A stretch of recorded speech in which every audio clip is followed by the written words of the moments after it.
প্রতিবন্ধকতা আসে না, সবার তো স্বতঃস্ফূর্ত অংশগ্রহণ করলো প্লেয়ারদের একদিকে। তবে হ্যাঁ, আমার কাছে মনে হয় এই ধরনের টুর্নামেন্ট করতে হলে স্পন্সরদের আরেকটু সাপোর্ট দরকার। আমার কাছে দেশের বর্তমান যে পরিস্থিতি, সেই পরিস্থিতি অনুযায়ী সোফার সুযোগ আমার কাছে মনে হয় সামনে অলরেডি এই টুর্নামেন্ট শেষ হতে না হতে নেক্সট টুর্নামেন্টের জন্য বিভিন্ন স্পন্সর আমাদের এই টুর্নামেন্টের সবচেয়ে বড় একটা সফলতা, কারণ তারা চায় আরও বড় পরিসরে জিনিসটাকে নিয়ে যেতে। আমরাও এবার চেষ্টা করেছিলাম, বাংলাদেশে তো কখনো ক্রিকেট বলে আমরা চেষ্টা করেছিলাম এটা খালি দেখানো যে আমরা আসলে অভিনয় করি বা যাই করি, যাই যেটা করি সেটার পাশাপাশি আমাদের প্রপার ক্রিকেট প্রপার মাঠে। সো এই যে মানে আমরা দেখি যে ইন্টারন্যাশনালি হচ্ছে যে সেলিব্রিটিদের ক্রিকেট টুর্নামেন্ট হয়, সেই ক্ষেত্রে আসলে বাংলাদেশ কখনো অংশগ্রহণ করবে কিনা? নিশ্চয়ই সম্ভাবনা আছে, অনেক ভালো প্লেয়ার আছে আমাদের। এখান থেকে বেছে বেছে যদি একটা প্রপার টিম করা যায়, আমাদের ছেলেরাও আসলে ইন্টারন্যাশনাল সেলিব্রিটি ক্রিকেট খেলবে। আসলে প্রথমবারের এক্সপিরিয়েন্স থেকে পরে এবার আরও কিছু বেটার হবে, এটাই তো আশা করা যায়। ঠিক যেমনটা এবার আমরা দেখতে পাচ্ছি ভালো ম্যানেজমেন্ট, এবং আমি চাইলে সামনের বছর আরও যেন ভালো হবে।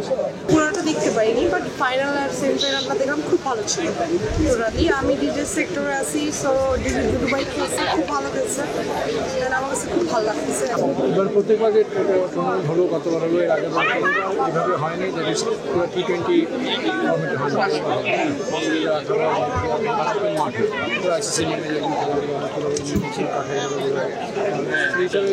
সবাই খুব এনজয় করেছে। মিনিমাম 8টা টিম আসলে, দুটো গ্রুপে খেলা হলে আরও ভালো লাগবে, আরও খেলা থাকবে, আরও আনন্দ করবে, সবাই এনজয় করবে। অনেক সেলিব্রিটি আছে, তারা এই টিমের স্বল্পতার কারণে তারা খেলতে পারতেছে না, তাদের প্রতিভা বিকশিত করতে পারে।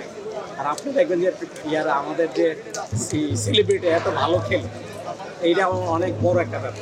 খুবই উপভোগ করেছি আমি ফার্স্ট দেখতে এসেছি হচ্ছে যে ফাইনাল উপভোগ করেছি। এটার আনন্দ অনেক ভালো, কারণ এটা বাসায় প্রকাশ করতে পারবো না, যে এত আনন্দ যে আমরা শুরু থেকে পর্যন্ত প্রতিটা রাত ঘুমাই নাই। আমার টিম এত অক্লান্ত পরিশ্রম করছে যে ওদের প্রতি আমি এত grateful. Team, coach, female team বা আমাদেরকে যারা সাপোর্ট করছে, আর স্পেশালি থ্যাংক দিতে চাই যারা আয়োজনটা করছে, ইরফান সাজ্জাদ, সান ভাই। টুর্নামেন্টটা খুব ভালো ছিল, আয়োজকরা অনেক চেষ্টা করেছে, অনেক মানে প্রাণবন্তভাবে সবাই অংশগ্রহণ করছে, তো ভালো লাগছে।